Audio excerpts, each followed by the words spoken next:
What's up, guys? In today's video, I'm going to be talking about my weekly rotation. Completely forgot to record it yesterday, so that's why I released the video today that I released, and it was, I don't even remember what video I released today. It was talking about this fragrance, which, should I talk about it? Sure. I was thinking a little bit more about these Sahara fragrances, and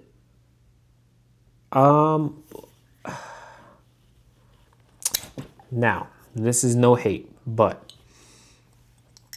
I know Justin Copeland, TLTG, always stress about sampling, but then they release fragrances that you can't sample and you can't try anywhere besides when you buy them. It's a little hypocritical, but anyways, that's just a thought I had. Not really a big deal, but great marketing, I guess. That limited amount, you can't try it anywhere. You have to buy a full bottle to try it, and then if you don't like it, you're stuck with it. Really, you can just sell it if you're in those Facebook groups like I am. But anyways, let's go ahead and get into the weekly rotation, starting with Sunday. Sunday, dropping my parents off at the airport. I've reached for this fragrance that I haven't reached for in a while, which is going to be Royal Oud by Creed. This is probably one of the most unique Creed fragrances. I don't think I've smelled anything that smelled like Royal Oud.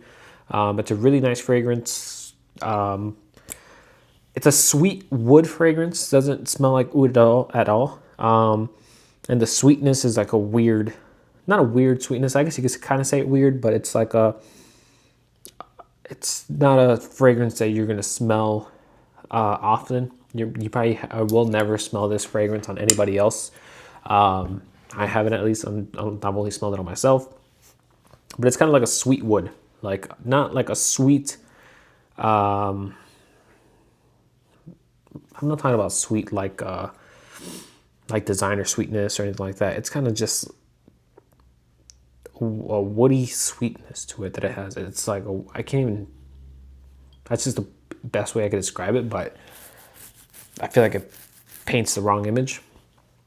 But yeah, really nice fragrance, a little bit more expensive from a Creed fragrance. It's probably one of the ones that was released a while ago, but is still, even at discounters, has the higher price tag. The only one that's keeping a pretty high price tag but it's a recent release is Oud Zarion. So this one, yes, it's a little bit more expensive from Creed, but it's a really nice fragrance from them. Definitely a unique one for your collection, no matter what you own, no matter how big the collection you have is. This is going to stand out in the collection.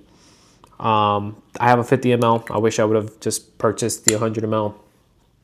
So at some point, I'll probably be purchasing the 100 ml whenever I run out of this one.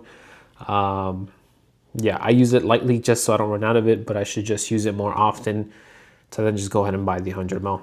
I just need to do that at some point. Then on Monday, another Creed fragrance that I haven't worn in a while. This is my second time owning this bottle. It's going to be Millisium Imperial. So Millisium Imperial I owned before. It did smell different. Millisium Imperial is kind of known for, I guess, getting sour, like the top notes go bad. Millisium Imperial is kind of known for that, especially if it's not stored in the correct way. So like in the dark, in a closet or somewhere away from sunlight. If you're keeping your fragrances in like the bathroom or something, don't do that. So my last Millisium Imperial fragrance was a little weird smelling. It was a little sour on the opening, but I did enjoy the scent overall. It was just the opening that was a little sour. This is a newer batch. That goes away, so it reminds me of when I first smelled Millisium Imperial, and I'm happy to have it smell this way. Yes, it's a newer batch, but it's for the better.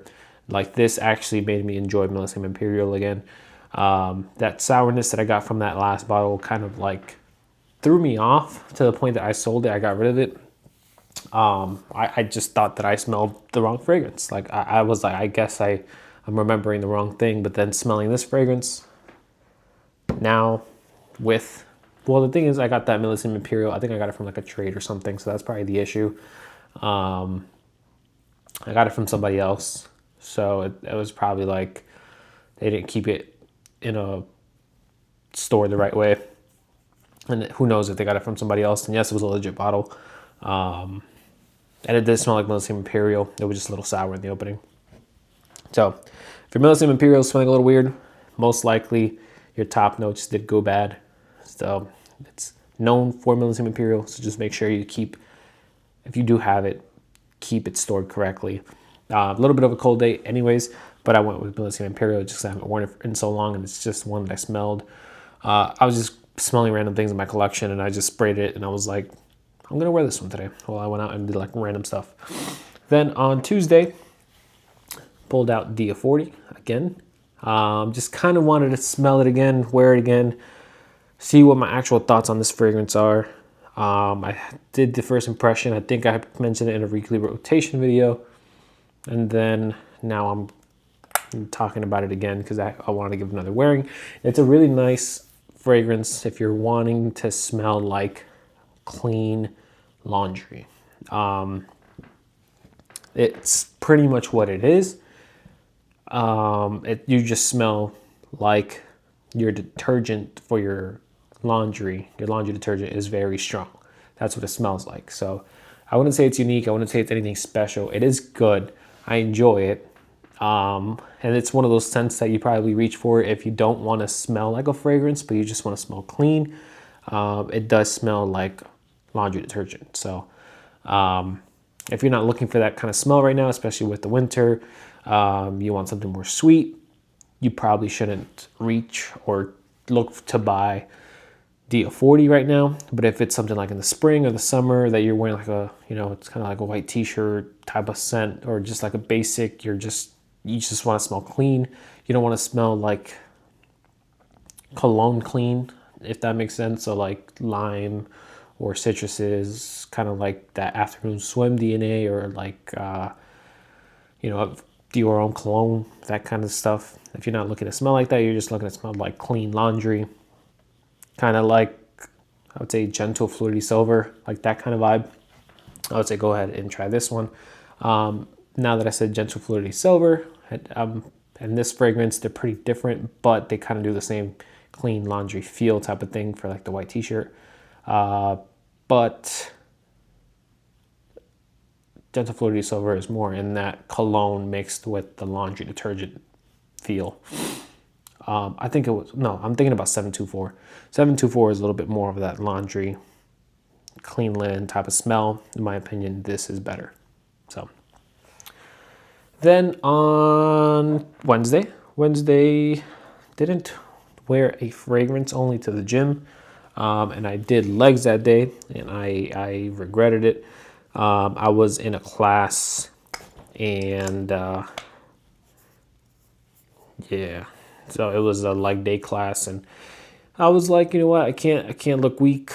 I can't. I was the only guy in there, so I was like, recommended weight for that class was like around 8 pounds. Was it 8 pounds? No, 10 pounds, 10 to 25 pounds.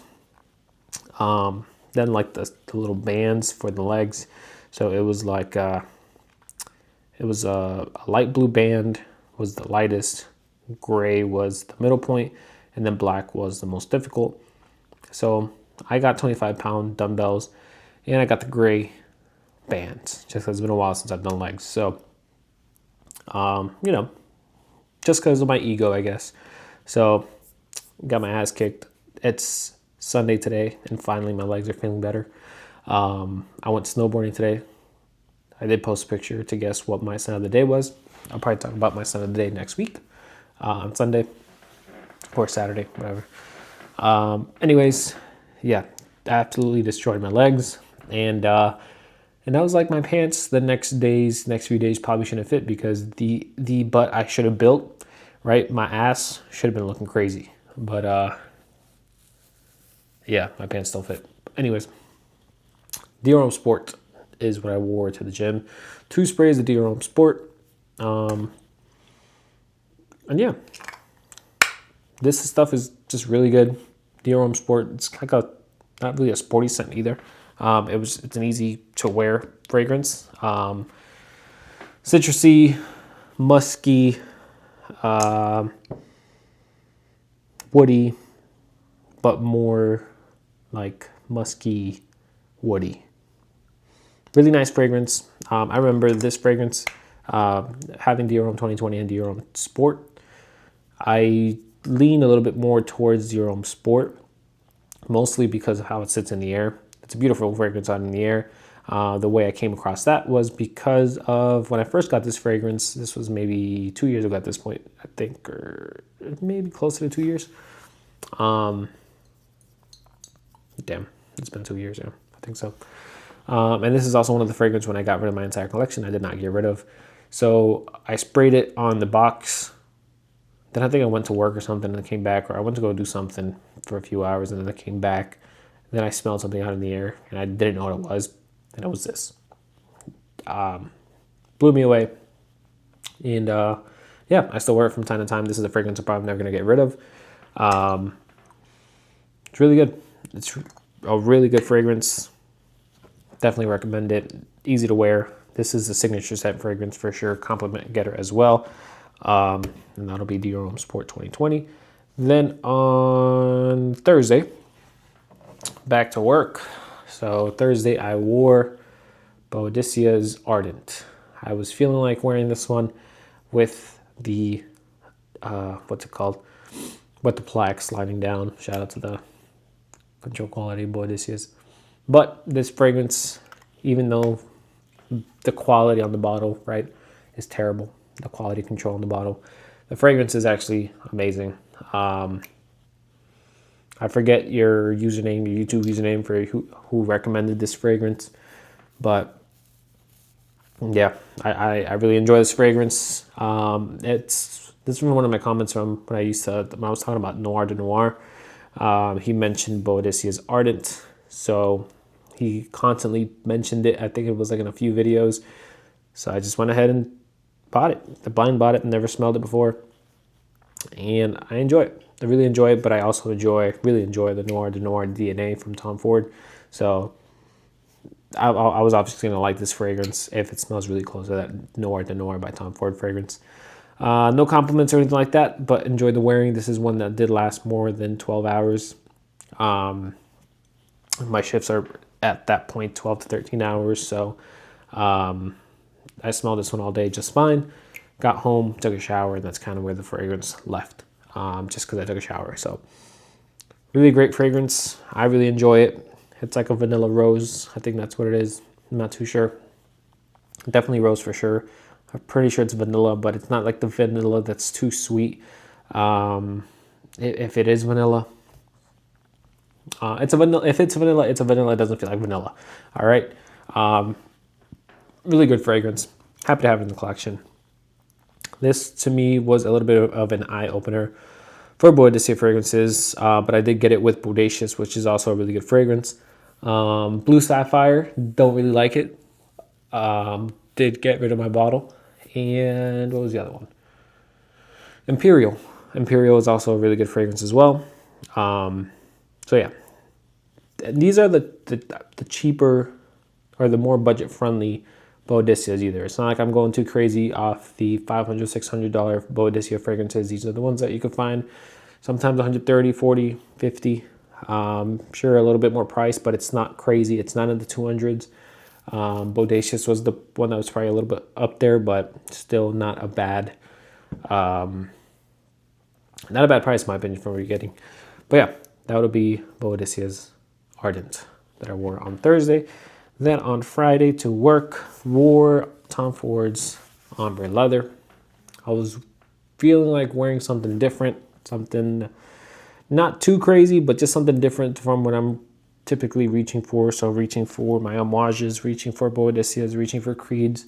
So I was like, let me try something different. Let me put something on that I don't really put on. And that was Tom Ford's Ombre leather. Enjoyed the scent. Enjoyed the day. Another one that lasted my entire work day. And yeah, I really enjoy this fragrance when I do smell it.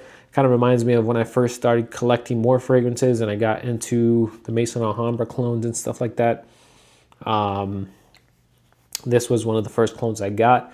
I remember this was when I was still living in Florida. I went to drop off my wife at work. She was my girlfriend at the time. So went to drop her off at work. And then after that, I went to Sephora. And that was like kind of like the first time I went to Sephora to like just smell fragrances. Most of the time I never really cared. So I just wouldn't go to that department. And I remember it was a test strip with Ombre leather and another one with oud wood. And I was in love with both of them. Those were the two fragrances that I was like, I gotta get those at some point. I already had like a small collection, so I did have a Ventus, I had a Viking, I had Dolce & Gabbana the One, which they are coming out with the Parfum, and I guess they are reformulating the Eau de Parfum. So for the Parfum, I'm hoping they don't mess this up. I'm hoping they do not mess it up. I will be buying it retail. If it's coming out on their website before it comes out in Sephora, guess what? I'm buying it from Dolce & Gabbana's website. Unless they send me a free bottle, then hey, I'll take that. But I hope they don't mess it up. I think it's going to be an amber fragrance, an amber spicy fragrance, if I'm not mistaken. Just don't mess it up. Just don't mess it up. But anyways, back to Ombre leather. Yeah, it kind of throws me back to when I first started collecting fragrances and really enjoying this fragrance when I smelled it with oud wood. And yeah, for Tom Ford fragrances, I really do enjoy my Tom Ford fragrances as well. It's Tom Ford. I don't know why I don't really reach for my Tom Ford fragrances, but I really do enjoy them. When I do reach for them, I really do enjoy them. I really enjoy wearing them. But sometimes I just look like I want to wear something else, or I'm trying something. And that can probably be the case, that I'm just always trying something new, always have something in. I think I'm slowing down with the purchasing for the rest of the year. I don't really have anything else that I'm like really interested in right now. The next thing is probably going to be Oud Zerion, which I do have a sample of, but until I get through this sample of Oud Zerion, I'm not going to be purchasing it. I've decided to do that. Just because why buy a bottle if I haven't even gone through the sample? So I was going to do it just because L'Oreal's purchase Creed, or is purchasing Creed. I don't know if that's gone through yet. But I figured they're probably not even going to change it that much if they do change it. So yeah, anyways, last thing for Saturday. Yesterday, I wore Apex Parfum. And this is the fragrance I got in recently. Wearing it, it does transform a bit from when you first spray it to when it dries down. It weirdly goes into something like Spice Blend when it dries down. So this is the first time I wore this fragrance and let it dry down fully. Most of the time I've sprayed this like on the back of my hand or on my wrist while I was at like a mall or like a Saks Fifth or something like that. But yeah, this one is kind of leathery, dark, does go in that same vein of like Absolute Aventus and the Sauvage Elixir, but it's still different. In my opinion, it's better than the Parfum Cologne. Now that wearing them both, I would say this one is better than the Parfum Cologne. But the dry down goes into something that smells like Dior Spice Blend, which I wasn't expecting at all. I was wearing it, and I think it was just how it was sitting out in the air. I confused myself. Like I was like, was I wearing Spice Blend today? Not in a bad thing. I was just like, I don't remember spraying Spice Blend on today. Then I had to think about what I wore, and I wore Apex. So, yeah, I guess the dry down goes more into like a Dior Spice Blend kind of thing, and it's not a bad thing. So, the Spice Blend, or you could also say, Homage's Diamant, not the Dior 40, just the regular Diamant. Both of those fragrances are pretty similar. So this fragrance does go into that direction, which is pretty interesting. It goes from like a Sauvage Elixir absolute Aventus kind of darkness, to like a spice blend, but like a darker version of that spice blend. So you guys know I enjoy that DNA. It's interesting because I wasn't expecting it to go that way at all. So it's not a linear fragrance at all. And yeah, I do enjoy it, but I do have a few fragrances that do have similar DNAs, but this is different enough for me to not consider it as redundant as it is to own Spice Blend and Diamant. I would say it's really not redundant to own Diamant and this fragrance, or Spice Blend and Apex Parfum. Specifically, I'm talking about the Parfum. Parfum Cologne is a little bit more leathery, and it kind of sticks that way. It doesn't really go into that Spice Blend territory at all. So that was a pretty interesting thing. Plus, there was at times that I felt like I was, I don't know, I felt like I had too much on, but I think I did like 3 or 4 sprays, and I was at work, which is pretty open. Sometimes I'm in an office, but not all the time. But I still kind of like, I still smelt my fragrance pretty strongly. So I was like, damn, did I overspray? No one said anything. So either they didn't say anything just for their sake. You know, maybe they weren't comfortable telling me that I sprayed too much on, but it's a pretty strong fragrance. But yeah, anyways, this is the fragrances I wore this past week. Let me know what you wore in the comments down below, and I will see you guys on the next video. Have a good one, guys.